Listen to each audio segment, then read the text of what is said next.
All right, so everyone's been talking about this Giants win against the Colts, and on the surface, it's a win, right? You always want to see your team win, but this one has people kind of scratching their heads because it really might have messed up their chances at landing a top quarterback in the upcoming draft. Yeah, it's definitely shaken things up a bit. You see, the Giants were on like a 10-game losing streak. Oh, wow. Which had them, sitting really pretty for that coveted #1 draft pick. Right. But they pull off this 45-33 win against the Colts. Yeah. And suddenly the draft picture gets a lot more complicated. For people who aren't as familiar with the draft, can you walk us through how a win can actually hurt a team's draft prospects? Absolutely. The NFL draft is all about, trying to make things a little bit more fair. Okay. It's about giving the worst performing teams the first shot at the best college players coming into the league. Makes sense. The idea is to help struggling teams improve and create a more level playing field. So the worse your record, the higher your draft pick. Yeah. And that #1 pick is especially valuable when it comes to quarterbacks. Right. Because, well, they're kind of important in the NFL. I mean, they're pretty important. Yeah. So by winning, the Giants potentially lost out on getting their hands on a top quarterback prospect? Exactly. Before this win, they were looking at a pretty clear path to drafting a guy like Shedeur Sanders from Colorado or Cam Ward out of Miami. Okay. These are quarterbacks with, franchise-changing potential. So we're talking guys who could be the face of the franchise for the next decade. Potentially, yes. Yeah. But now, with this win, the Giants have dropped to the #3 spot. Oh, wow. And other teams, like the Patriots, Titans, and Browns, are right behind them. Yeah. Hoping the Giants slip up again. So basically, every Giants fan is now an Eagles fan for the last game of the season. Pretty much. Hoping they can beat the Giants and keep them in that good draft position. It's a bizarre situation to be in. But let's take a step back and look at the win itself. It wasn't just that the Giants won, it was how they won. Right. It was a performance that seemingly came out of nowhere. It definitely had people talking, especially Drew Lock's performance. He threw for 309 yards and 4 touchdowns. Right. And this is the same guy who has been struggling all season. Right. And it wasn't just Lock, though. Okay. Malik Neighbors, the rookie, had a breakout game with 171 receiving yards and 2 touchdowns. Wow.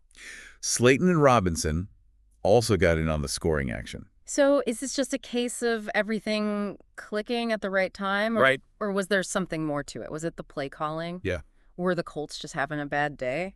That's the question a lot of people are asking. Oh. Was this a fluke, or did the Giants finally unlock something in their offense? Right. If it's the latter, it makes their draft situation even more complicated. Yeah. Do they trust this late-season surge, or do they stick to the plan and prioritize drafting a quarterback? And speaking of sticking to the plan, there's been a lot of talk about tanking in the NFL.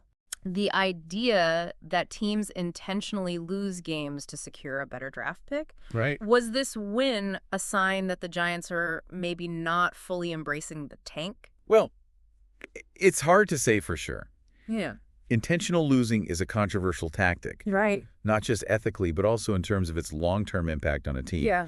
Imagine you're a player giving your all every week, only to suspect that the organization isn't prioritizing winning. Right. That can be demoralizing, and it can erode the trust between players and the coaching staff. And I imagine it can't be good for fan morale either. Right. Fans want to see their team fighting for victory even in a losing season. Of course. A team that appears to be tanking risks alienating its fan base. Yeah, I remember a few years back when the Dolphins seemed to be tanking for Tua. Oh, yeah. They faced a lot of backlash from fans and media alike. Yeah. It created this cloud of negativity around the franchise. For sure. So there's a lot more at stake than just draft position when it comes to tanking. Absolutely. There's a whole psychological dimension to it. That can have long-term consequences for a team's culture and its relationship with its fans. So we've got this unexpected win that might have messed up their draft plans. Right. The ethics of tanking. Uh-huh. And now we have to consider the impact on the team's morale. Yeah. Where do we even go from here? Well, I think the next logical step is to look at the Giants' quarterback situation as a whole. Okay. They have some big decisions to make this offseason. And those decisions could determine the future of the franchise for years to come. For sure. This is definitely a deep dive worth taking. Absolutely. Okay, so we've established that this win has really, thrown a wrench into the Giants' plans. Yeah. Especially when it comes to the draft. Right. Before we even get into their options at quarterback. Can you just tell us a little more about these top prospects? Sure. Shedeur Sanders and Cam Ward. Yep. What makes them stand out as potential franchise quarterbacks? Well, Sanders out of Colorado is, he's a dual threat quarterback. Oh. He can really make things happen both in and out of the pocket. Okay. He's got a strong arm, he's accurate, and he's incredibly mobile. Wow. Some scouts have even compared his style of play to like a young Michael Vick. Oh, wow. Michael Vick. That's a pretty high bar. It is. He's got that electrifying quality Yeah. that can change a game in an instant. Right. Of course, he's still young. Yeah. And he needs to refine his game, but the potential is definitely there. All right, so what about Cam Ward? What makes him a top prospect? So Ward from Miami is more of a classic pocket passer. Okay. He's got great size, a cannon for an arm, and shows remarkable poise in the pocket. Okay. He's got great feel for the game, and he can really dissect defenses. Wow. There are even some scouts who have compared him to a young Peyton Manning. Oh, wow. Another huge name to live up to. Yeah, I think they might be a bit premature, though. Yeah, but it sounds like both of these guys could be real game changers for any team lucky enough to draft them. Absolutely. Yeah. They both have the talent and the potential to be franchise quarterbacks in the NFL. Okay. But the question is, if the Giants miss out on these top guys, right, what are their other options? Because it sounds like landing either Sanders or Ward at this point is a long shot. It's definitely not as sure a thing as it was before this win. Right. So they have to consider their backup plan. Yeah. Do they try to trade up in the draft to get a shot at one of those quarterbacks? Right. Do they target a different quarterback later in the draft? Okay. Or do they explore other avenues like free agency? So many options. Let's start with the draft.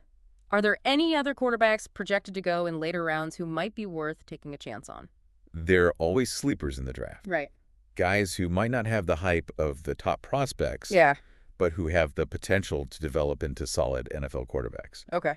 One guy who comes to mind is Grayson McCall from Coastal Carolina. Okay. He doesn't have the strongest arm, but he's accurate. Really? He's mobile, and he's a proven winner. Okay. He led his team to an undefeated regular season. Oh, wow. And has a real knack for making plays. So drafting a quarterback in the later rounds could be a viable option. It could. But it's definitely a riskier move than getting one of those top guys. Oh, for sure. What about free agency? Are there any quarterbacks who could be available, who might be a good fit for the Giants? Well, it's still a bit early to tell who will be available in free agency. Okay. It often depends on which teams decide to use their franchise tag to keep their quarterbacks. Okay. But there are a few names that have been floating around who could be interesting. Okay. I'm all ears. Give me some names. One name that has come up is Matt Ryan. Oh, okay. He's a veteran quarterback who's had a long and successful career. Right. But he's been bouncing around teams lately. Yeah. He's not the same player he was in his prime. Right. But he still brings experienced leadership and a high football IQ to the table. Right. So you think he's got enough left in the tank to really make a difference for the Giants? It's tough to say. Okay. Another possibility is Jacoby Brissett. Okay. He's younger than Ryan. Right. And he's shown flashes of brilliance throughout his career. Yeah. But he's also struggled with consistency. Okay. He's a bit of a gamble, but he could be a high reward option. Right. If you can put it all together. All right. So we've got Matt Ryan, the veteran presence, and Jacoby Brissett, the younger guy with potential. Yeah. Any other names on your free agency radar? Well, it's worth mentioning that free agency isn't just about, finding the best player available. Okay. It's also about finding the right fit for your team and your system. Right. And of course, it's about staying within your salary cap. A salary cap. That's something a lot of fans might not fully understand. Yeah. Can you give us a quick breakdown of how that works? Sure. And how it might limit the Giants' options in free agency? So the salary cap is essentially a limit on how much money each team can spend on player salaries in a given season. Makes sense. It's designed to create parity in the league and prevent teams from just buying championships. Right. So teams have to be strategic about how they spend their money. Yeah. They can't just go out and sign every big-name free agent. So it's like a puzzle. They have to figure out how to fit all the pieces together, both in terms of talent and budget. Exactly. And that's where the general manager's expertise comes in. Yeah. They have to analyze the roster, identify needs, right, and then figure out how to address those needs while staying under the salary cap. Sounds like a tough job. It is. It's a delicate balancing act. Yeah. But if they can pull it off, it can make a huge difference for the team's success. Okay, so we've talked about drafting a quarterback, signing a quarterback in free agency. Right. But there's one other option we haven't discussed yet. And that's sticking with the quarterback they already have, Daniel Jones. Ah, yes. The elephant in the room. What's your take on Daniel Jones? Does he have what it takes to be the Giants' franchise quarterback, or is it time to move on? That's the million-dollar question, isn't it? Yeah. Daniel Jones is a bit of an enigma. Okay. He's got the physical tools. Yeah. He's got the size, the arm strength, the mobility. Right. And he's shown flashes of brilliance, Mm-hmm. but he's also been inconsistent. Okay. And he's prone to making mistakes, especially under pressure. So is it a matter of him just not being good enough? Or is it more about, the system he's in, the coaching he's getting, the players around him? That's what makes it so difficult to evaluate him. Right. It's hard to separate his performance from the context in which he's playing. Right. Is he the problem, or is he a symptom of a bigger problem? I guess that's what makes this offseason so crucial for the Giants. Yeah. They have to figure out what's going on with Daniel Jones. Right. Is he the guy they can build around, or are they better off going in a different direction? Exactly. They need to make an honest assessment of his potential and decide whether to invest in him long-term or to cut their losses and move on. And that decision will likely depend on who's making those decisions. You're talking about the coaching staff. Right. As we discussed earlier, there's a lot of uncertainty surrounding the future of the coaching staff. Right. If the Giants decide to make a change, a new regime might have a completely different evaluation of Daniel Jones. Oh, okay. They might see potential where others see limitations. Right. Or they might come in with their own quarterback in mind. It's like the whole landscape shifts depending on who's calling the shots. Precisely. And that's why this coaching decision is so crucial for the Giants. Yeah. It's not just about finding a good coach. It's about finding the right fit for the organization. Okay. Someone who aligns with their vision and their philosophy. But wouldn't it be a bit harsh to fire Schoen and Dable after just one full season? Yeah. I mean, they inherited a pretty challenging situation. I can see both sides of the argument. Okay. On one hand, you could argue that they deserve more time to implement their vision. Yeah. Building a winning culture takes time. And one season isn't always enough to judge their progress. Rome wasn't built in a day. Exactly. But on the other hand, the NFL is a results-driven business. Right. And ownership might not have the patience to wait for a long rebuild. Yeah. Especially in a market like New York where expectations are always sky high. So it's a tough call. It is. And the decision they make will have a ripple effect throughout the entire organization. Absolutely. It's not just about the coaching staff. Right. A new regime could mean a completely different approach to free agency, to the draft, to player development. Right. It's a domino effect that could reshape the future of the franchise. It's amazing how one win, one seemingly insignificant game can trigger such a chain of events. That's the beauty of the NFL, isn't it? I guess so. It's a game of strategy, of constant adjustments, of unexpected consequences. Right. And the Giants right now are right at the center of that whirlwind. And we haven't even talked about the final game of the season against the Eagles. Oh, right. The Eagles, what are the chances they rest their starters? Yeah. Giving the Giants another win. Right. And potentially complicating their draft position even further. It's definitely a possibility. It is. The Eagles have already clinched a playoff spot. Yeah. So they might decide to give their key players some rest to avoid injuries before the playoffs. Right. And if that happens, the Giants could very well find themselves with another win they didn't necessarily want. So it's almost like they're in a no-win situation at this point. It's a peculiar paradox, isn't it? Yeah. Winning a game is something that's usually celebrated. Right. Could end up hurting them in the long run. I think we need to take a break here and let our listener process all of this. Yeah. When we come back, let's dig into what might happen with the coaching staff. Okay. And try to get a sense of what the Giants might do in the offseason. So we talked about the draft and free agency and the quarterback situation, but I think there's one more piece of the puzzle we need to think about. And that's the people making all these tough decisions. The Giants' ownership. Right. I'm talking about John Mara and Steve Tisch. Yeah. This season hasn't exactly gone according to plan. Not quite. I'm sure they're asking themselves some tough questions right now. Definitely. This win against the Colts, while exciting on the surface, probably threw a wrench into their long-term vision. I mean, on the one hand, a win is a win. Right. But on the other, were they secretly hoping for a loss to solidify that #1 draft pick?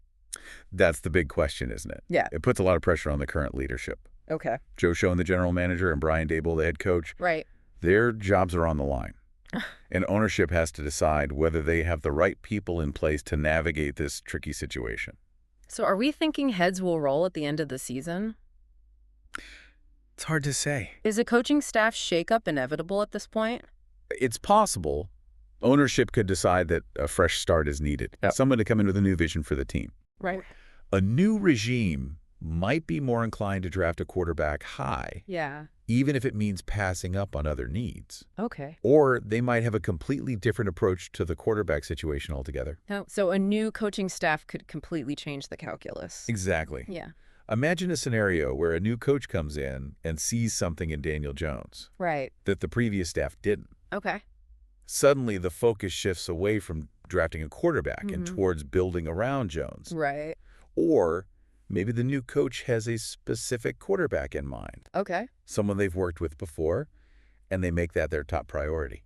So it's like the whole landscape shifts depending on who's calling the shots. Precisely. Yeah. And that's why this coaching decision is so crucial for the Giants. Yeah. It's not just about finding a good coach. Bye. It's about finding the right fit for the organization. Yeah. Someone who aligns with their vision and their philosophy.